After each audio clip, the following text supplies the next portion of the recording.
자, 첫 종목부터 가보죠. 첫 종목은 전화로 연결돼 있습니다. 시청자님, 안녕하세요. 안녕하세요. 네, 반갑습니다. 예, 어떤 종목을 봐드릴까요? 현대이하요. 아, 현대위아를 사셨어요? 예, 얼마에 몇 퍼센트신가요? 78,900원에 10%. 78,900원에 10%요. 아니, 7만 네. 9,800원에 10%. 아, 79,800원이요? 예, 네, 8만 원 바로 아래에서 사셨다는 말씀인데, 예, 요게 최근에 진입하신 건가요? 예, 최근에. 오, 그 전에는 딴 거 사갖고 네. 지금 쉬고 있는 중이라 지금 최근에 샀어요. 아, 그러셨어요? 예, 오, 네. 그래도 최근에 조금 자동차도 분위기 타서 수익을 내고 계시네요. 네. 네. 어떤 점이 제일 궁금하세요? 아, 이게 계속 갖고 가도 되는가, 어떻게 네. 되는가, 궁금해서. 지금 들어가실 때는 어느 정도 기대하고 들어가신 건데요? 저는 한 10만 원 좀 넘으면 좀 거시하려고 했죠. 10만 원이요? 예, 12만 원 아, 정도. 12만 원이요? 예, 이거 이렇게 증권사 리포트 보신 거예요? 예, 알겠습니다. 여기까지 눈높이 가능할지 이 연간 목표치 예. 얘기하시는 거죠? 예, 네. 한번 하반기까지 전망 들어볼게요, 시청자님. 예, 네. 현대위아로 출발합니다. 1월에도 워낙 뜨거웠던 자동차주인데요. 오래 쉬었다가 이게 6월부터 조금씩 올라오는 모습이 지난달, 이달 나타나고 있습니다. 유광무 전문가님, 잘 진입하신 거예요? 증권사 눈높이 맞출 수 있다고 보세요? 네, 시기적으로 했을 때 자동차 종목들 잘 사신 것 같아요. 지금은 올라가는 종목들을 막 따라타기보다는 이제 앞으로 올라갈 종목들을 먼저 사는 시장이 아니었을까. 네. 대형주 선택하시는 분들 같은 경우에는요. 자동차 섹터들 같은 경우에는 뭐 반도체도 마찬가지였는데 항상 이제 시장의 움직임이 나왔을 때 주도주 역할을 할 수 있는 종목군입니다. 네. 그런데 이제 최근에 이제 상당히 못 갔어요. 모멘텀이 없었다고 생각돼도 되지도 않습니다. 네. 뭐 실적도 괜찮았을 테고, 그리고 무엇보다도 지난해 이제 내수 판매에 대한 호조로 해서 부품주들, 완성차들 괜찮았고, 올해 같은 경우에는 해외 판매에 대한 부분들을 보자 했는데, 네. 실질적으로 해외 판매도 상당히 수요도 좋았었기 때문에 이 부분들은 이제 언제든지 이 수급과 함께 모멘텀으로 작용할 것이라고 생각을 하고 있고요.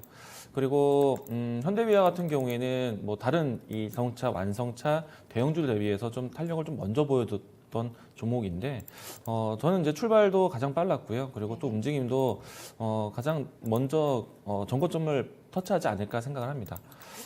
두 차례 정도 나뉘어서 매매를 하셨으면 좋겠는데 네. 첫 번째는 10만 원 선에서 1차적으로 좀 단기 위치를 좀 보셨으면 좋겠고 네. 그리고 이제 등락을 거쳐서 목표하셨던 12만 원대까지 좀 끌고 가는 전략도 저는 괜찮다라고 봐요.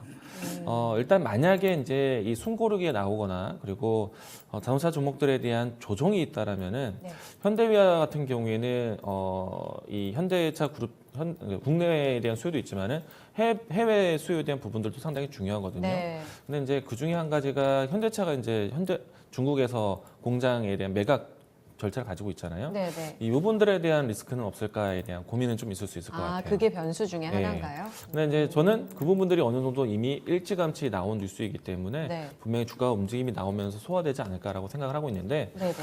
일단 뭐 단계를 나누어서 매도를 준비하시는 게 좋겠다. 지금은 매도할 이유는 차익 실현 챙길 이유는 없다. 더 보자라고 생각이 되고요. 네. 1차적으로 했을 때는 10만 원, 2차적으로 했을 때는 12만 원. 단계적으로 차익 실현 준비하셔도 좋을 것 같습니다. 네, 그러면 사실 판매는 계속 좋았잖아요. 해외 판매, 특히 미국 쪽의 지표는 좋았었는데 4월, 5월 다 좋았고 문제는 차량용 반도체 쇼티지 때문에 이게 안 네. 풀린다 해서 계속 답답했던 건데 최근에 보니까 GM, 현대차 이제는 공장 가지고 가동한다는 이런 반가운 뉴스들도 네. 전해지고 있어서 이로써 이제 완전히 저점은 다 확인했다고 보시는 건가요? 자동차 기업들의 쇼티지 현상은 오늘만 보면 여전히 좀 아직도 공급 부족일 거예요. 그런데 주식시장은 이제 앞으로 언제 어느 시점에서 이 쇼티지 현상이 좀 완화되고 이제 공급 네. 부족에 대한 리스크가 좀 살피될 것인가. 저는 이제 한 7월 달쯤 되면은 완전히 해소될까요? 가동률에 대한 회복률이 될 것이다라고 생각을 하고 있거든요. 네, 네. 이 얘기들은 여러 방송을 통해서도 이야기를 많이 들었었고 일단 TSMC가 이 자동차 반도체 생산을 네. 높이겠다라고 좀 네, 이제 발표를 했고요. 네. 그리고 이제 오스틴 공장에 대한 뭐 주요 파운드리 시장들 공장들도 재가동을 이제 준비를 하고 있기 때문에 네. 저는 이제 6, 7월 달 뭐 대부분 예상을 하고 있습니다. 그렇기 때문에 쇼티지에 대한 문제는 좀 해소될 것이다라고 네. 생각을 합니다. 네. 결국은 이제 계속해서 좋아질 일만 남았다. 다만 이제 해외 판매, 특히 중국 쪽의 이슈를 보면서 이 변수만 아니면 승승장구할 것으로 본다라는 전망 나왔어요. 시청자님, 1차 10만 원, 2차적으로 12만 원, 조금은 분할 매도를 통해서 수익 챙겨보심이 어떨까요?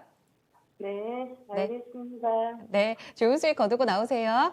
네. 네, 응원하겠습니다.